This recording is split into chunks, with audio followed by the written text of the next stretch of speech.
네, 오늘은 누가복음 18장 15절에서 17절입니다. 16절까지 교독하시고 마지막 절 함께 읽겠습니다. 사람들이 예수께서 만져주심을 바라고 자기 어린아기를 데리고 오매 제자들이 보고 꾸짖거늘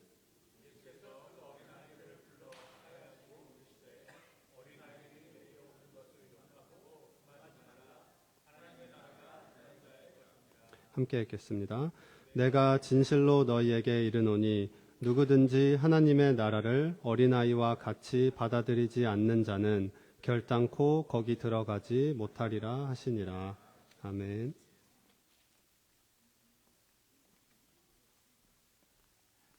이 시간 함께 기도하겠습니다. 아버지 하나님, 오늘 이 말씀을 통하여서 주님께서 이 공동체 가운데 또 각자의 심령 가운데 주시고자 하는 말씀을 주시옵소서. 우리의 심령을, 우리의 마음을 주님께로 활짝 열어드립니다. 성령님 이곳 가운데 함께하여 주시고 임재하여 주시옵소서. 감사합니다. 예수님의 이름으로 기도합니다. 아멘. 네, 여러분 건강하게 아무런 사고 없이 얼굴 뵐 수 있어서 참 감사한 주일 오전입니다. 아직 채 가시지 않는 추운 날씨에 감기 조심하시고 또 빙판길 운전하시는 분들은 특별히 안전 운전하시길 바랍니다. 오늘 2시 이후부터 급격히 좀 기온이 떨어진다고 해요. 그러니까 제가 토요일 날 못 모르고 교회에 차 몰고 나왔다 큰일 날 뻔했습니다. 이게 길이 보기에는 멀쩡한데 차 브레이크가 안 먹는 거예요. 막 벌벌벌 밀리는 거예요. 그러니까 블랙아이스 있을 수 있으니까요. 2시 이후에는 나오지 마세요. 네. 좋습니다. 여러분 이 지역에 참 많은 교회들이 있어요. 이 지역 헌츠빌 메디슨 지역에 몇 개인 줄 아세요? 교회가? 네. 얼마 전에 15개가 됐습니다. 네, 한국교회. 네, 한국교회만 15개 정도 돼요. 제 아는 분 중에 어떤 분, 이제 제가 댁에 갔더니 달력이 이렇게 수북히 쌓여 있는 거예요. 봤더니 이 지역 한국교회 달력들을 다 모아두시는 콜렉터시더라고요. 그래서 한 15개 정도 이렇게 전부 다른 교회로 모아두셨던데 그만큼 이 지역에 교회 많습니다. 한국교회가 특별히 많아요. 그런데 여러분, 이 지역 교회 목사님들과 함께 이 헌츠빌 메디슨 지역에 있는 목사님들과 이렇게 교제를 좀 하다 보면 저에게 넌지시 이런 말씀을 하시는 목사님들이 계세요. 목사님 교회 참 부럽습니다. 이렇게 말씀하세요. 처음 제가 그 말이 무슨 말인지는 몰랐어요. 처음 이 교회 오자마자 그 말을 들었을 땐 제가 잘 몰랐는데 다들 비슷한 환경에서 저는 목회를 하는 줄 알았으니까요. 근데 이제 목사님의 얘기를 좀 들어보니까 우리 교회가 이 지역에서 한 가지 특징이 있는 교회로 알려져 있다라는 거예요. 그게 뭐냐면 아이들이 많은 교회라는 거죠. 예. 저 역시 처음에는 이제 정말 우리 교회가 아이가 많은 교회일까? 왜냐면 제가 이전에서 사역했던 교회는 아이들이 정말 많은 교회였거든요. 물론 우리 교회에 아이들이 많은 것은 맞는데 우리 교회가 유달리 다른 교회들보다 어린아이들이 많은 교회인가? 라는 생각을 했죠. 다른 교회도 다 비슷하겠지. 근데 다른 교회들의 상황을 좀 들어보니까 우리 교회가 정말로 아이들이 많은 교회더라고요. 여러분 아이들이 많은 교회를 보면 어떠세요? 예. 어떤 분들은 아이들이 많은 교회가 좋은 교회다라고 말씀하세요. 예. 더욱이 우리는 다른 교회 내 어떤 프로그램이나 모임들보다 어떻게 보면 이제 어린이 프로그램이나 어린이 예배가 잘 되어져 있는 교회를 보면 그 교회가 내일이 있는 교회다, 미래가 있는 교회다라고 이야기하기도 하죠. 맞는 말이죠. 교회 공동체 안에 우리 아이들이 있다는 것은 분명 큰 축복입니다. 우리 하나가 아까 저기 쓸고 닦고 하던데 우리 아이가 이렇게 함께 예배할 수 있고 특별히 저 뒤에서는 이제 아이들이 함께 예배하고 있는데 이런저런 소음들이 들리잖아요. 여러분 이 소음이 행복하다는 분들도 저는 봤습니다. 아이들이 함께 할 수 있다는 것, 그런 교회 공동체가 있다는 것 정말 귀한 축복입니다. 여러분 오늘 이 자리에도 애들 데리고 예배에 나오는 분들이 계시죠. 여러분 아이들을 데리고 주일 예배에 참석하는 게 결코 쉬운 일 아니에요. 키우신 지 오래돼가지고 잊으신 분들 계시겠지만 애 챙기고 교회 나오는 거 결코 쉬운 일이 아닙니다. 예배보다 아이를 돌보는 시간이 더 길어질 때도 있고 말씀보다 아이의 울음소리에 더 신경이 쓰일 때도 있죠. 그럼에도 불구하고 아이들을 데리고 이 예배의 자리에 나온 데는 분명히 이유가 있습니다. 제가 한 3가지 정도 이유를 좀 꼽아봤어요. 첫 번째 이유는 내가 예배하기 위해서. 그죠? 아직 아이가 어리지만 그래도 나는 주일을 맞아 하나님 앞에 서고 싶고 말씀 듣고 싶고 예배의 자리에 있고 싶은 거죠. 그래서 아이를 준비시켜서 주일 예배에 참석하는 것입니다. 그래도 일단 교회에 가면 아이를 반겨주는 사람도 있고 또 나도 아이에게만 매여 있다가 그 시간으로부터 좀 벗어나게 되는 것도 우리가 아이를 데리고 예배에 참석하는 이유 중에 하나일 것 같다라는 생각을 해봤습니다. 내가 예배하기 위해서. 그죠? 두 번째 이유는 뭘까요? 두 번째 이유는 아이에게 내 신앙을 전수하고 싶어서. 그죠? 아직 아이가 스스로 예배할 만한 나이는 아니지만 매주일 아이를 데리고 교회에 나오면서 우리는 이 아이에게 내가 믿는 예수님의 온기가 아이에게 전해지기를 바라는 것입니다. 내가 붙들고 있는 하나님을 향한 믿음, 하나님을 향한 신뢰가 이 아이의 삶에도 스며들기를 바라며 그래서 우리는 아이의 기도의 언어를 들려주고 찬양의 소리를 들려주고 이 예배의 분위기를 경험하게 하는 것이죠. 자, 세 번째 이유는 뭘까요? 세 번째 이유는 이 아이의 삶이 하나님 안에서 형통하기를 바라며 아이를 데리고 오죠. 그렇죠? 다소 여러분 기복적으로 들릴 수는 있지만요. 우리가 아이를 데리고 이 예배 자리에 나온다라는 것은 이 아이가 아버지의 소유입니다. 그러니까 이 하나님께서 이 아이를 돌보시고 이 아이의 삶을 형통케 하여 주십시오. 우리가 그런 고백을 가지고 그런 마음을 가지고 이 예배의 자리 가운데 나오게 됩니다. 그런데요, 여러분 꼭 이 이유만이 아니더라도 아이들 자체에서 그 순수하고 신실함을 발견하게 되는 것 같아요. 그죠? 아이가 뭣도 모르고 아멘 하고 할렐루야 하고 찬양하면 손을 막 들고 그런 모습을 보면서 우리가 잊고 있는 예배의 모습이 저런 모습이 아닐까라는 생각을 덜어 하게 되기도 합니다. 여러분 우리가 여러 가지 이유가 있겠지만 우리가 이 세 가지 이유 아마 우리가 예배의 자리 가운데 자녀들을 데리고 나오는 가장 주요한 이유가 한 이 세 가지 정도로 요약할 수 있지 않을까 싶은데요. 흥미로운 것은요. 오늘을 살아가는 우리뿐만 아니라 예수님 당시의 사람들 역시 우리와 비슷한 사회적 문화적 배경을 가지고 자녀들을 예수님께 데리고 나왔다라는 사실이에요. 오늘 말씀 한번 15절 한번 볼까요? 오늘 말씀 15절 다 같이 한번 읽겠습니다. 함께 읽습니다. 시작. 사람들이 예수께서 만져주심을 바라고 자기 어린아이를 데리고 오매 제자들이 보고 꾸짖거늘. 그죠? 여러분 우리가 예수님과 어린아이에 관한 비유는 이 이야기들은 누가복음에만 기록된 것은 아니죠. 마태복음에도 기록되어져 있고 마가복음에도 예수님과 어린아이들의 일화가 기록되어져 있어요. 그런데 이 누가복음의 일화가 조금 특별한 이유가 있습니다. 다른 복음서에서는 어떠냐면 대체로 어른들이 예수님을 찾아오는 가운데 아이들이 함께 등장해요. 그러니까 어른들이 예수님을 만나는데 걸림돌이 되는 존재로 그려진다는 거예요. 뭔가 방해를 한달지 주변을 더욱더 혼잡하게 한달지 어른들이 성인들이 예수님 만나야 되는데 중간에 껴서 예수님이 어른들에게 채 신경 쓰지 못하고 아이들을 상대하고 있어서 제자들이 꾸짖었다. 그런데 오늘 누가복음의 이 장면은 조금 달라요. 누가는 마치 이렇게 말하는 것처럼 기록해요. 이 아이들 때문에 어른들이 예수님께 나왔다. 그렇죠? 사람들이 예수께서 만져주심을 바라고 자기 어린아이를 데리고 물론 오늘 말씀도 어른 중심으로 해석할 수 있어요. 그러니까 부모들이 자신들이 예수님의 만지심을 바라고 나올 때 아이를 맡길 곳이 없어서 데리고 나왔다 라고도 이 말씀 볼 수 있겠죠. 충분히 가능한 해석입니다. 하지만 원어적으로 보면 이 말씀은 조금 더 분명한 방향을 가리키고 있어요. 오늘 본문은요, 아이들을 예수님께서 만져주시기를 바라며 나왔다라는 거예요. 오늘 이제 비가 와서 제가 정죄하는 거 아닙니다. 아이를 좀 데리고 나오기 힘들어서 오늘 예배 가운데 참석하지 않으시는 분들 계시잖아요. 근데 만약에 오늘 게스트 스피커가 예수님이에요. 그럼 여러분 지금 버밍엄에 있는 하준이 어번에 있는 하민이 일단 전부 데리고 오겠죠. 그죠? 예수님이 이 자리에 오신다 그러면 무조건 데리고 오지 않겠어요? 그리고 뭐 하겠어요? 예수님, 우리 애한테 안수 좀 해주세요. 기도 좀 해주세요. 왜냐면 오늘 본문에 등장하는 아이들이라는 단어가 단순히 대여섯 살 먹은 아이를 가리키는 말이 아니라 신생아 또는 영아 수준의 아이들을 가리키는 표현이에요. 그런데 예수님 당시의 사회적 풍습 가운데 이름난 랍비에게 자신의 아이를 데려가 손을 얹어 축복을 받게 하는 관습이 있었습니다. 왜? 유아 사망 비율이 50%가 넘었거든요. 그러니까 애를 낳으면 반 이상이 죽는 거예요.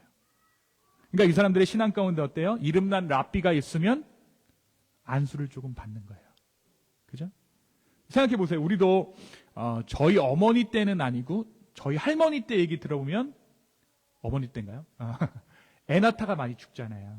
아이들 많이 죽고 100일 넘기지 못해서 죽는 아이들도 있고. 그래서 꼭 100일 넘기고 100일이 왜 있냐면 100일 넘기고 나서 살았다. 그래서 이제 호적 올리기도 하고 이런 일들 많았잖아요.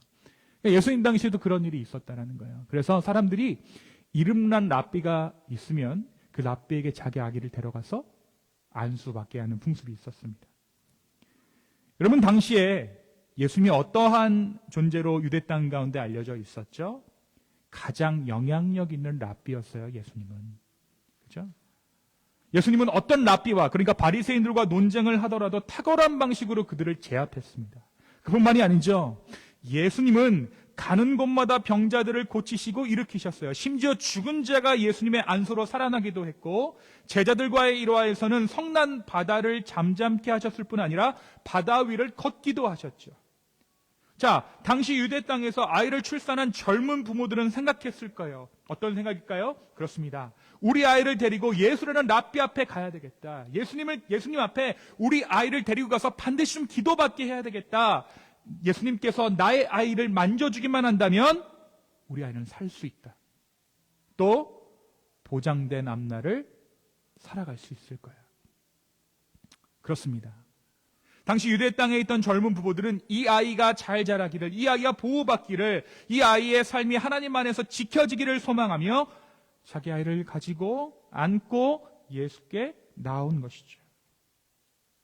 자, 그런데 여러분, 이 장면을 조금만 더 깊이 들여다본다면 여기에서 우리는 단순한 축복을 요청하는 것 이상이 이 부모들 마음 가운데 담겨져 있다는 것을 알 수 있어요.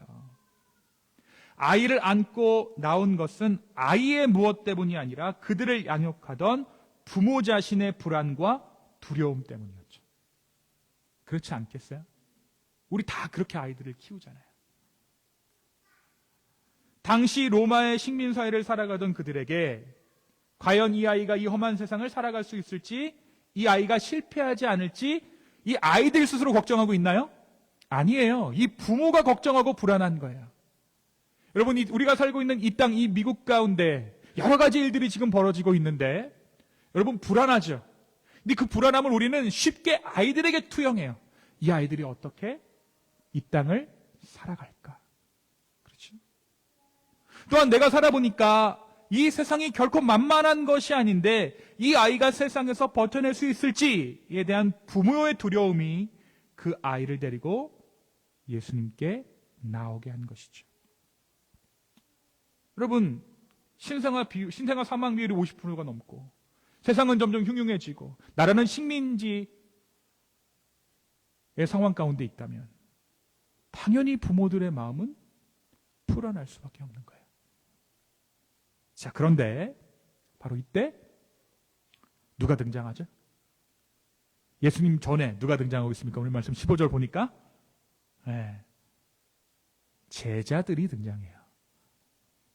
자, 근데 이 제자들이 어떻게 해요? 제자들이 뭐 했다고 나와 있어요? 꾸짖었다. 여러분, 꾸짖는 거는 누가 누구에게 하는 거예요? 어른이 아이한테 하는 거죠. 그러니까 높은 사람이 낮은 사람에게 하는 거죠. 그렇죠? 자, 그러면 제자들은 지금 이 부모들, 그러니까 자기 아이를 예수님 앞에 데리고 나온 사람들을 어떻게 보고 있는 거죠? 낮게 보고 있는 거예요. 열등하게 보고 있는 거죠. 왜 그럴까요? 왜 그럴까요? 여러분, 이 제자들은 아이들이 오는 것을 보고 꾸짖습니다. 그런데 이 말씀에서 제자들이 꾸짖는 대상은 아이들이 아니라 아이를 데리고 나온 부모들이에요. 왜 그렇게 이 아이들을 데리고 온 부모들을 꾸짖었는가? 제자들이 생각한 거죠. 예수님께 나올 사람은 더 급박한 사람들이어야 한다. 두 번째, 지금은 아이들이 올 시간이 아니다. 세 번째, 예수님은 더 중요한 일, 더 큰 일을 하셔야 한다. 다시 말하면 제자들의 눈에 예수님의 사역은 어떤 개인의 삶을 위한 사역이 아니라 더 큰 대의를 위한 사역이었어요. 제자들이 끝까지 그렇게 믿고 있잖아요. 예수님이 정치적 메시아가 될 거야. 군사적 메시아가 될 거야. 그런데 아이들을 붙잡고 예수님께서 기도해 주신다? 자기들 입장에서 용납이 되지 않는 거죠. 근데 더 큰 이유가 있어요. 더 큰 이유는 뭐냐면 예수님을 줬던 제자들이 자신의 가정을 어떻게 했습니까? 버리고 왔잖아요. 안에 있었어요. 그렇죠? 자식들 있었죠. 그들에게도 자녀가 있었고 책임질 가정이 있었어요. 자, 그런데 그 상황에서 자신의 아이를 예수님께서 만져주시기를 기대하며 나온 사람들, 자기 자녀의 문제를 들고 예수께 나온 사람들의 모습이 얼마나 신앙적으로 열등해 보였겠어요. 나는 예수님 때문에 다 버렸어. 근데 너희는 고작 아이 데리고 나와가지고 이 아이의 어떤 장래를 위해 축복받으려고 너희가 지금 그렇게 기도를 받으려고 서 있어? 너 열등한 거야. 여러분, 이 제자들의 생각은요, 그들 나름대로는 굉장히 의로운 생각이었어요. 우리가 지난 주일에 어떤 말씀 봤습니까? 바리새인과 세리의 이야기들을 봤죠. 근데 바리새인이 어떻게 해요? 세리를 완전히 무시하잖아요. 그렇죠? 자기가 스스로 의로운 척 하잖아요. 근데 오늘 말씀은 누구의 스스로 의롭게 됨을 고발하고 있는가?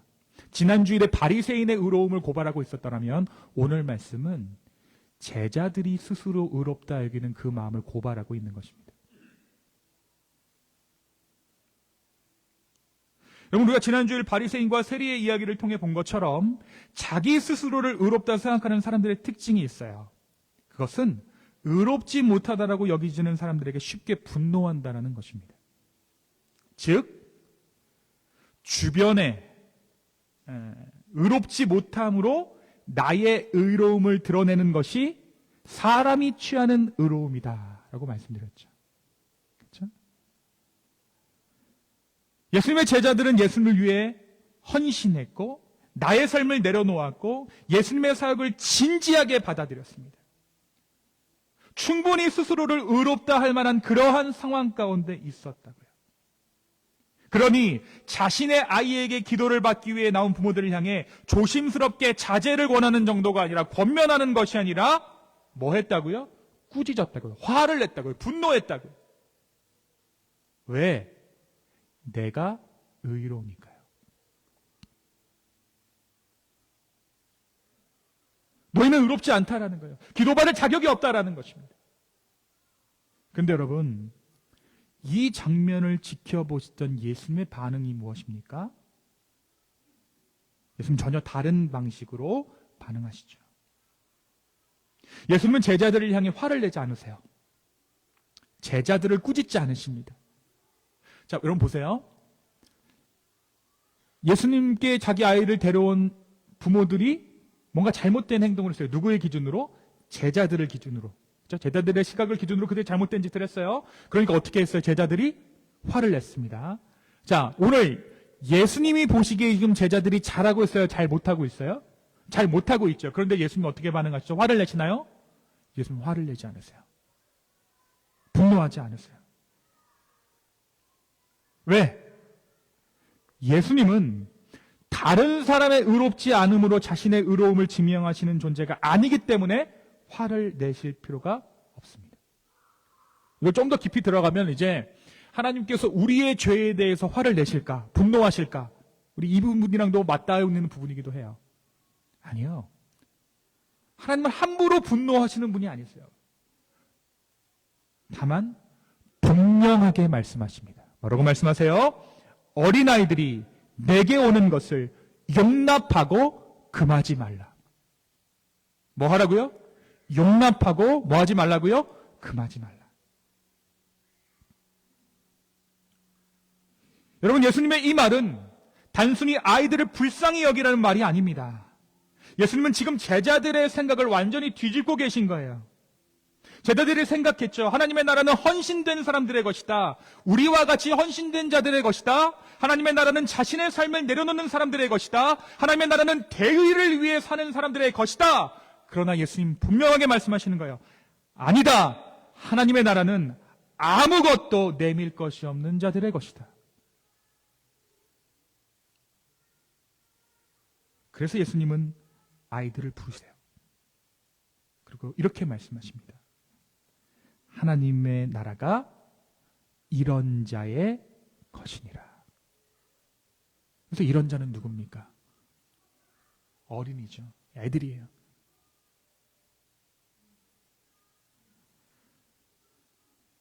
사랑하는 성도 여러분, 오늘 예수님께서 감히 하나님의 나라가 이런 자의 것이다 라고 말씀하신 이 아이들이 도대체 어떻게 예수님 앞에 나올 수 있었죠?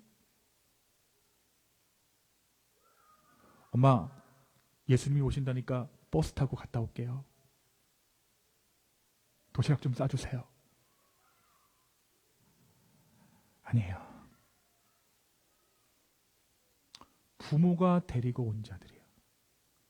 오늘 하나 아침에 눈 떴더니 엄마가 바빠. 그 눈 떠보니까 교회야. 저 아이의 스케줄이 아니에요. 부모의 스케줄 때문에 교회에 온 거죠. 근데 천국이 그 누구의 것이래요? 그런 자들의 것이다. 오늘 예수님께서 말씀하신 이런 자의 의미는 단순히 나이가 어린아이를 가리키는 말이 아니죠. 그들이 어떻게 예수님께 나왔는가에 관한 말씀입니다. 이 어린아이들이 예수님을 만나기를 소망했겠습니까? 또는 이 어린아이들이 예수님께 만져주심을 구하며 자기 삶을 예수님께 맡기기를 결단했습니까? 아닙니다. 그들은 철저히 의존적인 존재였어요. 아이들은 스스로 예수님께 나올 수 있는 존재가 아니었다라는 것이죠. 아이들은 예수님이 누구인지 이해할 수도 없었고, 예수님을 믿겠다라고 고백할 수도 없었고, 자기 삶을 맡기겠다라고 결단할 수도 없었습니다. 그들은 그저 누군가 안아주지 않으면 움직일 수 없는 존재였어요. 아이들이 예수님 앞에 나온 것은 그들의 믿음 때문이 아니라 그들을 안고 온 누군가의 손길 때문이었습니다. 예수님은 바로 그들이 하나님 나라를 갖게 될 것이다라고 말씀하세요. 예수님은 적어도 믿음이 있는 사람들, 더 엄밀히 말하면 스스로를 믿음이 있는 자들이라고 주장하는 사람들을 가르쳐서 하나님 나라가 그들의 것이다라고 말씀하시지 않으세요. 제자들 아니었습니다. 바리새인들 아니었어요. 여기서 여러분, 복음의 비밀이 드러나는 거예요. 예수님은 아무것도 할 수 없는 사람들, 아무것도 증명할 수 없는 사람들, 아무것도 내밀 수 없는 사람들을 가리켜 하나님의 나라가 그들의 것이다라고 말씀하십니다. 하나님의 나라는 마음을 단단히 먹고 결단한 사람들의 나라가 아니라, 성취한 사람들의 나라가 아니라, 준비된 사람들의 나라가 아니라 붙들린 사람들의 나라라는 거예요. 붙들린 사람들. 저에게 이런 말씀하시는 분들이 계세요. 목사님, 눈 떠보니 교회고, 눈 떠보니 성도가 돼 있습니다. 저 오랫동안 다른 종교 믿었었는데 어느 날 내가 보니까 이 자리에 있더라고요. 그렇게 마음먹는 그 상태가 뭐예요? 하나님 나라예요, 여러분. 내 의를 주장하고 있지 않잖아요. 그게 하나님 나라예요, 여러분. 우리 어렸을 때부터 노래를 참 많이 불렀어요. 돈으로도 못 가요, 하나님 나라. 얼굴 예뻐도 못 가고, 마음 착해도 못 가요, 하나님 나라. 하나님 나라는 주장할 것이 없는 자들의 것입니다. 아이들은 스스로 예수님을 선택한 것이 아니라 예수님께 붙들린 존재였습니다. 사랑하는 성도 여러분, 우리가 여기서 잊어서는 안 될 한 가지 사실이 있습니다. 바로 예수님께서 이 땅에 오실 때 어떠한 모습으로 이 땅에 오셨는가? 예수님은 어떻게 오셨죠? 아기의 모습으로 오셨죠. 여러분, 왜 예수님은 메시아인데 강한 왕의 모습으로 오지 않으셨습니까? 왜 예수님은 능력 있는 지도자의 모습으로 오지 않으셨습니까? 왜 예수님은 아기의 모습으로 이 땅 가운데 오셨을까요? 오신 게 아이라고 친다면 적어도 성경이 예수님을 위대한 존재로 그려야 한다면 연약하고 부족한 아기의 모습은 감추어야 하지 않습니까? 그런데 성경은 오히려 예수님의 실체를 폭로하는 것처럼 예수님이 한 아기, 그것도 한 처녀의 몸에서 나온 아기라는 것을 숨기지 않습니다. 여러분, 아기는 스스로 아무것도 할 수 없는 자예요. 말도 제대로 하지 못하고 걷지도 못하고 누군가 안아주지 않으면 살아갈 수 없는 존재죠. 그런데 하나님은 바로 그러한 모습으로 이 땅 가운데 오셨다라는 거예요. 아기 예수로 이 땅 가운데 오셨다? 이미 하나님의 나라가 그런 자들의 것이다라는 것을 오실 때부터 보이신 거죠. 만약에, 여러분, 이건 저스트 인 케이스입니다. 예수님 어디서 나셨죠? 구유에서 나셨잖아요. 말이 얼마나 뒷발이 셉니까? 실수로라도 걷어찼으면 어떻게 돼요? 예수님 죽는 거예요. 그죠? 정말 연약한 모습이에요. 그런 모습으로 오셨다고요. 세상은 말합니다. 강해져야 된다. 능력이 있어야 인정받는다. 스스로서야 가치가 있다. 목사님, 나이 먹어서 무시 안 당하려면 돈이 있어야 돼요. 어느 정도 인정합니다. 인정하게 되는 것 같아요. 근데 아니에요. 아니에요, 여러분. 오늘 하나님 말씀하고 계시는 거예요. 의존하는 자에게, 나에게 전적으로 의존하는 자에게 내가 임한다.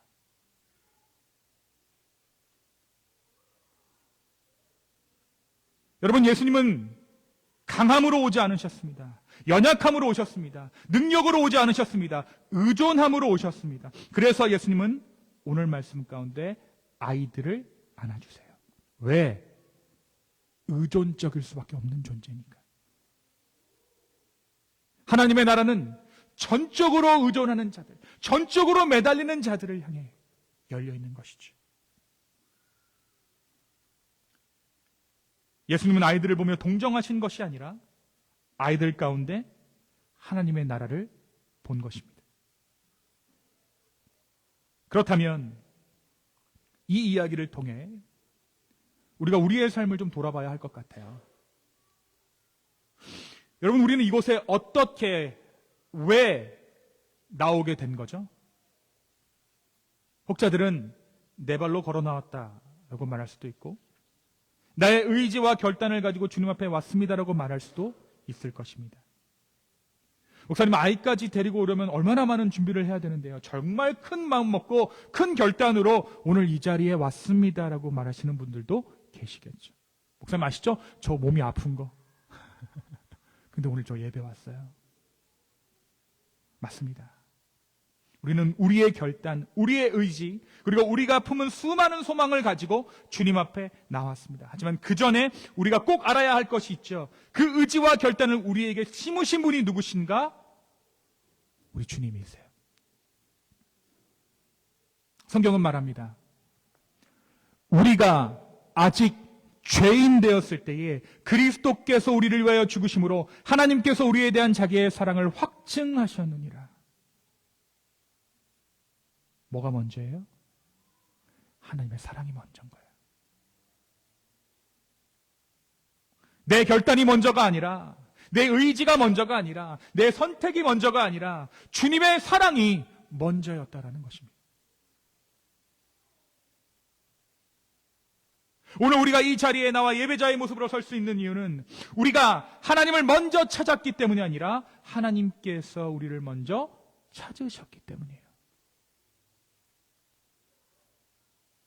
오늘 우리가 이 자리에 나와 예배자의 모습으로 설 수 있는 것은 오늘 말씀에서 아이를 데리고 나와 예수님의 안수하심을 바라는 부모의 마음을 가진 예수님 때문에 우리가 여기 나온 거예요.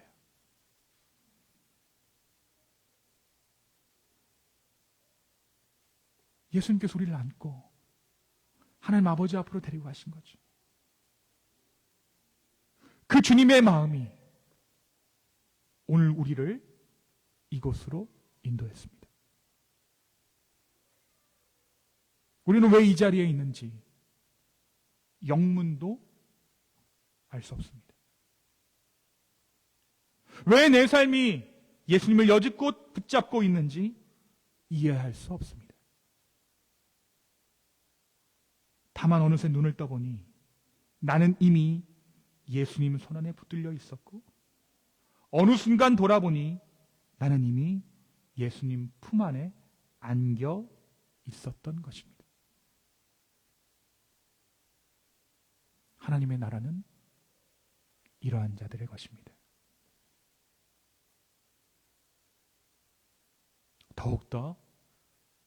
더욱더 주님을 의지하시기 바랍니다. 전적인 의존의 나라. 심지어 내 마음 하나 가눌 수 없고 내 몸 하나 움직일 수 없는 그런 자들의 나라. 바로 그 나라가 하나님의 나라입니다. 오늘 이 하나님의 나라를 살아갈 수 있는 저와 여러분 되기를 예수님의 이름으로 축원합니다.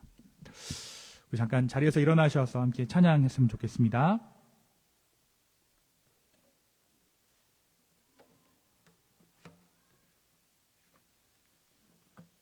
오늘 우리 새롭게 했던 찬양인데요.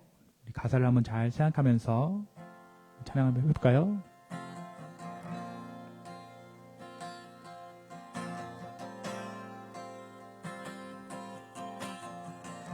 이 길을 알게 되어 이 길을 알게 되어 나의 삶은 복되다. 내 육신의 연약함 깨달을 수 있기에 담을 수 없는 큰 사랑 담아볼 수 있기에 나의 삶은 참으로 복되다. 다시 한번 고백합시다. 이 길을 알게 되어 나의 삶은 복되다. 내 육신의 연약함 깨달을 수 있기에 담을 수 없는 큰 사랑 담아볼 수 있기에 나의 삶은 참으로 복되다. 아버지의 때를 기다리며 내 원함을 꺾어도 주의 뜻이 이루어지길 구하며 울 수 있어 영광이라. 이 길을 걷게 되어 나의 삶은 복되다. 신실하신 아버지를 의지할 수 있기에 영원신 이의 나라 소망이 있기에 나의 삶은 참으로 복되다. 아버지의 뜻을 기다리며 내 원함을 꺾어도 보고 주의 뜻이 이루어지길 구하며 울 수 있어 영광이라.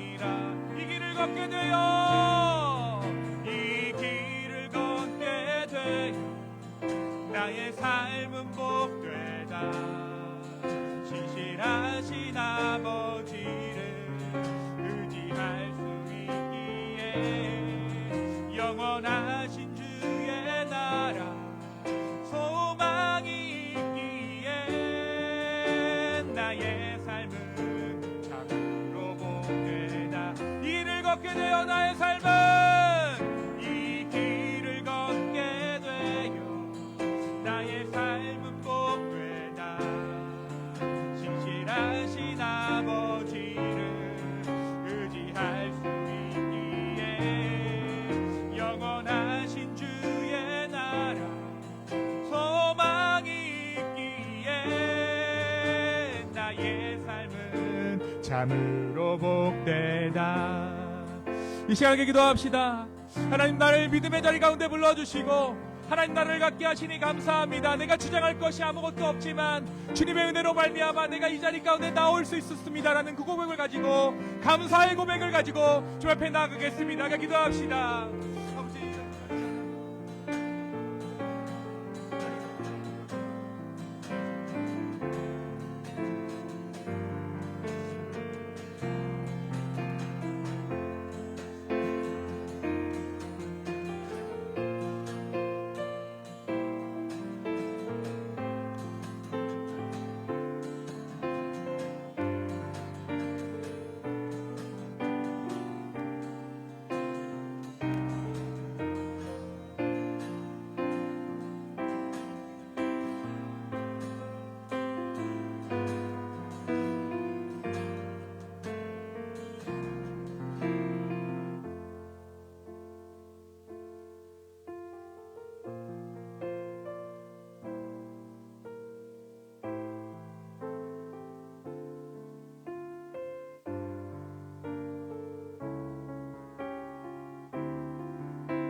주님,